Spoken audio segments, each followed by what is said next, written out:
अंतर्मन की लक्ष्मी भाग 40। मनीष कोयल की ओर मुड़ते हुए विनया को दिल से चाहने के एहसास का अनुभव कर रहा था, परंतु अपनी भावनाओं को व्यक्त करने में संकोच कर रहा था। उसकी नजरें विनया पर होने के बावजूद वह अपनी भाभी की ओर उन्मुख होता हुआ कोयल की ओर बढ़ रहा था। इसी बीच विनया तेजी से दौड़ती हुई अंजना के कमरे की ओर बढ़ते हुए अपने दिल में छुपे राज को सुलझाने का संकेत दे रही थी। भाभी आज क्या कह रही हैं? मनीष कोयल की बात पर थोड़ा विचलित सा हो गया था। हाँ भाई, हम चारों आज शाम की ट्रेन से निकलेंगे। संभव भी कोयल के पीछे से आता हुआ कहता है। हम चारों मतलब बुआ भी आपके साथ? पर अचानक कैसे? मनीष संभव की ओर बढ़ता हुआ पूछता है। मम्मी की तबीयत भी ठीक नहीं है, पापा की तबीयत भी नासाज रहती है। सहायकों के भरोसे कब तक रहेंगे? और कल रात हमने टिकट देखा, मिल गया। संभव मनीष के कंधे पर हाथ रखकर विस्तार से बताता है। पर एक बार बताना तो चाहिए था। मिन्नी विन्नी आई हैं तो मैंने सोचा सब मिलकर फैमिली टाइम एंजॉय करेंगे। मनीष के चेहरे पर उदासी के बादल मंडराने लगे थे। बुआ जानती है? मनीष बुआ के कमरे की ओर देखता हुआ पूछता है। रात में उन्हें बताया था मैंने। संभव बालकनी की रेलिंग पकड़ अब धरती पर फैली किरणों की ओर देखता हुआ कहता है। वो तैयार हो गई इतनी जल्दी? मनीष अभी भी असमंजस में था। भाई मेरे, मैं समझाता हूँ तुम दोनों का एक दूसरे के प्रति मोह, लेकिन भाई हर रिश्ते की अपनी एक जगह और मर्यादा होती है। जहाँ तक मैं समझता हूँ इन 2-4 दिनों में तुम समझ गए होंगे, और अब मम्मी के लिए भी ये समझना आवश्यक है। यह नए रिश्ते को मजबूती से जोड़ने का समय है और हमें इसे पूरे मन से ग्रहण करना चाहिए। चुनौतियों के बावजूद तुम्हारा साथ और समर्पण ही तुम्हें सफलता की ऊंचाइयों तक पहुंचा सकता है। इस नई यात्रा में खुद को खोलकर और आपसी समझदारी से आगे बढ़ो। जीवन नए सफर की ओर बढ़ रहा है और मैं चाहता हूं कि तुम इसे खुले दिल से स्वीकार करो। संभव मनीष को बड़े भाई की तरह समझाता हुआ कहता है। लेकिन भैया, मनीष खुद को व्याकुल सा महसूस कर रहा था। कुछ नहीं भाई, समझो सभी एक नए जीवन का आगाज कर रहे हैं। इस नए समय में जब तुम और विनया दोनों नए रिश्ते की ओर कदम बढ़ा रहे हो, मैं चाहता हूँ कि तुम्हारा साथ हमेशा मजबूत रहे और तुम एक दूसरे का समर्थन करते रहो। इस नए दौर में सहयोग और समझदारी की आवश्यकता है और मैं आशा करता हूँ कि तुम इसे पूरी तरह से आत्मसात करोगे। जीवन के इस सफल सफर में तुम्हें बहुत सारी खुशियाँ और समृद्धि मिले। संभव मनीष को हर तरह से समझाता हुआ कहता है। चाय दोनों की बातों पर विराम लगाती हुई संपदा चाय की ट्रे लिए बालकनी में हाजिर हो गई। दोनों चाय का कप ट्रे में से उठाए, साथ ही बुआ के कमरे की ओर बढ़ गए। बुआ चाय?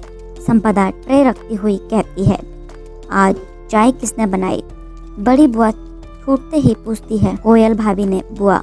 संपदा चाय का कप बुआ की ओर बढ़ाती हुई कहती है। हाँ, विनया से तो उम्मीद करना ही बेकार है। बड़ी बुआ जली भुनी विनया के लिए कड़े शब्दों में कहती है। क्या फर्क पड़ता है बुआ, कोयल भाभी बनाए या विनया भाभी? हमें तो आम खाने से मतलब है, गुठली गिनने से थोड़ी ना। संपदा लाड से बुआ की गलबहियां करती हुई कहती है। कोयल से कहो सबकी चाय हो गई तो मेरी चीजें देख ले, कहाँ क्या रखा है और रखनी है। बड़ी बुआ मनीष की ओर देखकर कहती है। मनीष की आंखों में भावनाओं का मेला छाया हुआ था जब वह बुआ से पूछ रहा था, बुआ आपने जाने के लिए स्वीकृति क्यों दी? भले ही बुआ ने उसे मोहरा बनाया हो, लेकिन उसने तो उसे ममता का रिश्ता समझा था। हम लोग कब तक यहाँ रहेंगे बेटा? अपना घर बार भी तो देखना है।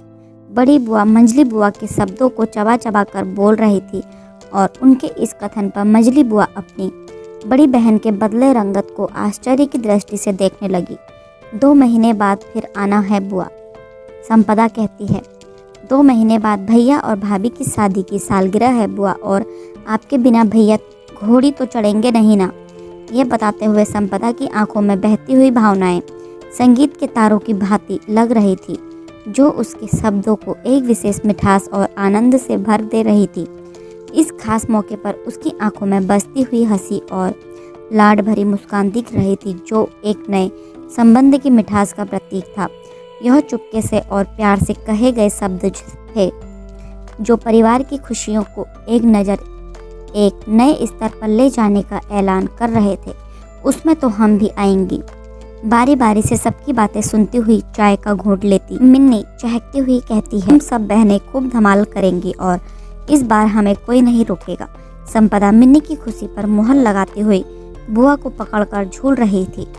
क्या बात है, आज बहुत प्यार आ रहा है बुआ पर। बुआ उसके दोनों हाथ पकड़े हुए कहती है, आज कोई काम नहीं है, फटाफट सब तैयार हो जाओ, नाश्ता लंच सब बाहर होगा। संपदा अब बुआ को छोड़कर सबके सामने खड़ी होकर जोर से कहती है, भाभी कैसे जाएंगी, उनके पास कौन होगा। आज प्रथम बार मंजली बुआ को अंजना की चिंता सता रही है।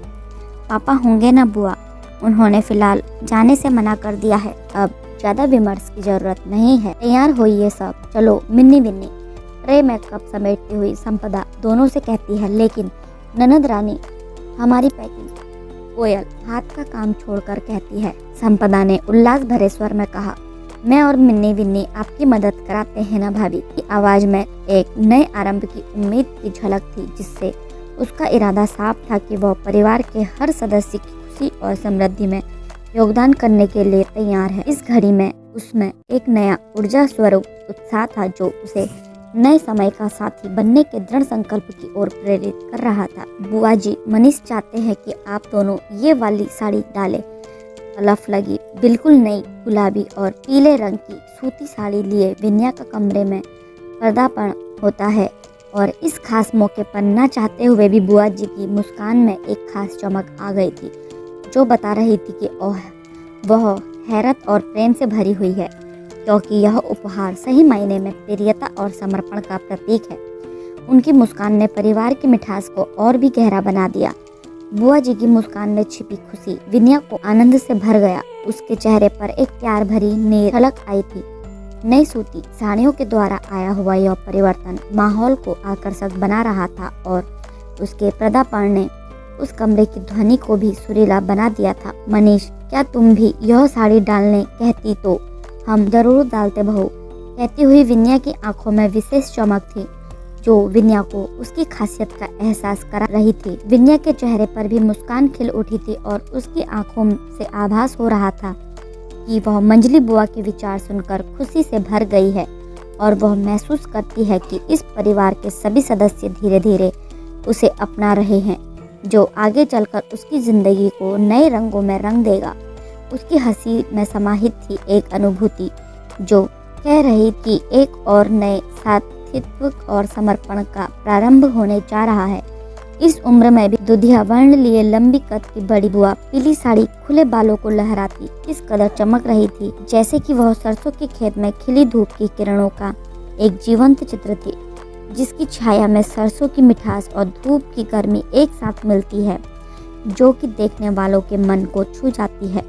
बड़ी बुआ बैठक में उनकी प्रतीक्षा में बैठे सदस्यों की ओर ज्यों-ज्यों बढ़ रही थी।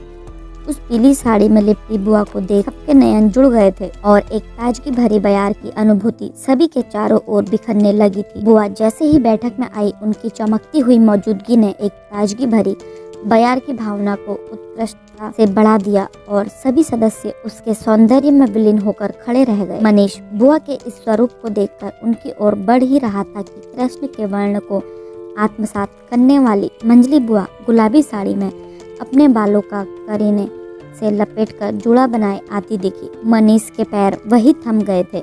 गुलाबी साड़ी में वह मानो आफताबी रंगों का समर्थन कर रही थी। इस साड़ी में वह एक आलस्य रहित और उत्साहयुक्त अंदाज में आगे बढ़ रही थी, जैसे गुलाबी फूलों की सुगंध से भरा हुआ मोहब्बत से युक्त एक दिन खिल आया हो। के चेहरे पर हंसी और आत्मविश्वास की छवि साड़ी को एक नई ऊंचाई देती है, जैसे कि गुलाबी रंग खूबसूरती की ओर बढ़ाता है, जैसे कि एक गुलाब का बगीचा जिसमें हर फूल अपनी मुस्कान बिखेर रहा हो। उनका व्यक्तिगत रूप और आत्मविश्वास सगज और सुंदर बना रहा था, जो उनकी गुलाबी साड़ी की रोशनी में और भी बढ़ रहा था। गुलाबी साड़ी में वह सौंदर्य की नई परिभाषा गढ़ रही थी और सरसों सी हंसी के साथ मिलकर मानो सभी से अपनी प्रियता के साथ लिपटने का आह्वान कर रही थी। आज तो मेरी सासू माँ और मौसी जी का कायाकल्प ही हो गया है। कहाँ छुपाया हुआ था आपने अपने इस हुस्न को? कोयल संपदा की गोद में गोलू को देती हुई कहती है। उसकी आंखों में चमक थी जो एक संतुलन से भरी हुई खुशी की कहानी कह रही थी। मनीष और संभव भी दोनों को इस स्वरूप में देख हतप्रभ थे और दोनों बुआ के चेहरे पर एक लावण्यमयी मुस्कान छाई हुई थी। एक सजीव और सुखमय वातावरण में इस नए आरंभ के साथ उनकी मुस्कान खुद की खुशी नहीं बल्कि बुआ की खुशी को भी आत्मसात कर रही थी। आज अगर सारी अभिनेत्रियां हमारी बुआ को देख ले तो शर्म के मारे पानी भरने लगे। क्यों संपदा? मनीष दोनों बुआ के बीच खड़ा उन्हें कंधों से पकड़ता हुआ कहता है। एक मिनट कहती हुई संपदा अपने कमरे की ओर दौड़ पड़ी। ये लड़की भी ना हवाई घोड़े पर सवार रहती है। संभव हंसकर कहता है, हवा हवाई आ भी गई और ये लेकर आई है। बुआ हमारी सबसे खास है तो आज तो और भी खास लग रही है।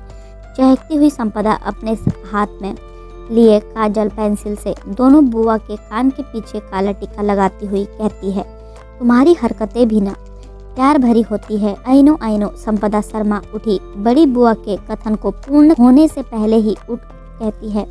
उसकी आवाज में एक मीठी सी गुदगुदी मिली हुई थी जो एक गीत की तरह कमरे में मदहोशी फैला रही थी। चले मेरे पेट में हाथी घोड़े हुड़दंग मचा रहे हैं। विन्नी अपना पेट पकड़ आधी झुककर कहती है। उसकी इस हरकत ने सभी को हास्यपूर्ण हंसी की ओर मोड़ दिया था। ओके मम्मी, अपना ध्यान रखना। दरवाजे तक आई अंजना से संपदा और मनीष कहते हैं, आप भी नाश्ता कर लीजिए। सबके जाने के थोड़ी देर बाद अंजना अपने पति के कमरे में झांककर आवाज देती है। विन्या ससुर जी के लिए पोहा और साथ में पकौड़े बना गई थी और अंजना के लिए दलिया और फल काट कर डाइनिंग टेबल पर सजा कर गई थी। अंजना पति के लिए डोंगे से पोहा निकाल कर देती है और चाय बनाने के लिए रसोई में चली गई क्योंकि वो जानती थी कि चाय के बिना पोहा उसके पति को पसंद नहीं है। रसोई चाय की पत्तियों और मसालों की खुशबू से महक रहा था। रसोई से आ रही चाय की खुशबू अक्सर घर को आमोद प्रमोद से भर देती है। पोहा के स्वाद को बढ़ाने के लिए इस ठंड की आलस्यपूर्ण सुबह की शुरुआत में खौलते पानी में दूध, चाय, चीनी, मसाला को मिलाकर एक सुंदर रंगत में ढालना दिल में भरे प्रेम का परिणाम है।